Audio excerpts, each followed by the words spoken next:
So hi guys, welcome back to my channel. So for today's video, I am here to interview one of my neighbor, my pretty neighbor rather, which is si Ate Wendelin Paglilingan sa pag-grant yun ng loan dito sa Tandag City. जारी पवन सन सनननन सन सनननन जारी जारी जारी. So good day ma'am.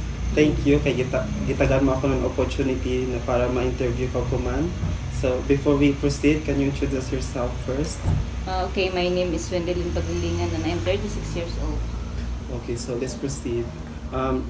What type of loan na imo gina-avail ma'am sa isa ka company?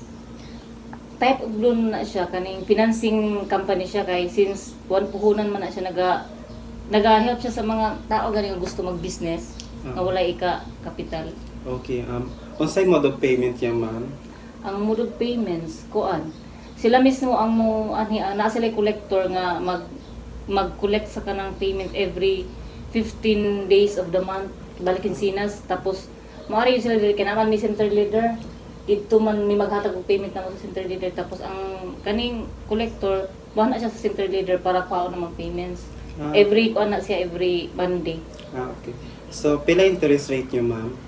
Ang interest rate sa kuan man puhuron kay 3.33% every month tapos kuan siya 6 months siya bayaran. Okay. So sa financing company na imo gi-loan ma'am, unsay credit insurance niya? Ang credit insurance niya kay once na pa kay bali 6 months man na ma-fulipid yung kuan utang tapos kanang simba ko nga kuan ay marisgasya ka or kanang imuhang co-maker katong imuhang utang na bayaranan pa kibali ma-quits to siya. Okay. So sa kani nga financing company ma'am, para sa imo nakatabang ba ini or nakaapekto ini sa imo as a borrower? Duha akong matubagan na first siyempre sa una pag-apply na kuan na gigamit man ako siya pang kuan business. Okay siya kay naman ko'y makuha ano kining kuan gani. Nako makuha source of income para pagbayad sa kining kuan. Okay ra siya. Dako pa siya katabang kay wala man ko'y kapital ato nga time tapos nagbaro ko, nagkakapital ko naka-start og business. Pero karon nga nag-stop ko og kining business tapos nagpadayon gihapon ko og kuan ana murag kuan na siya murag nakakuan na nakahasil na sa ako naka-burden na sa akong kuan kay maglisod naman kog pangita og kining ikabayad sa kuan niya pagting payment na.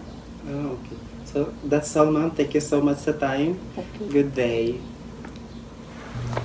So according sa ako pag-interview kay Ate Wendelin, itong sa pag-grant niya ng loan, dako gid siya na purpose kay nakatabang ini sa iya. Kay itong iya pag-utang bitaw is gi-invest niya sa business which is very good. Kay itong aniya kwarta na gibos ang gigamit niya sa saktura niya gigamit sa daotan. Dako ini natabang sa iya pati sab sa iya pamilya.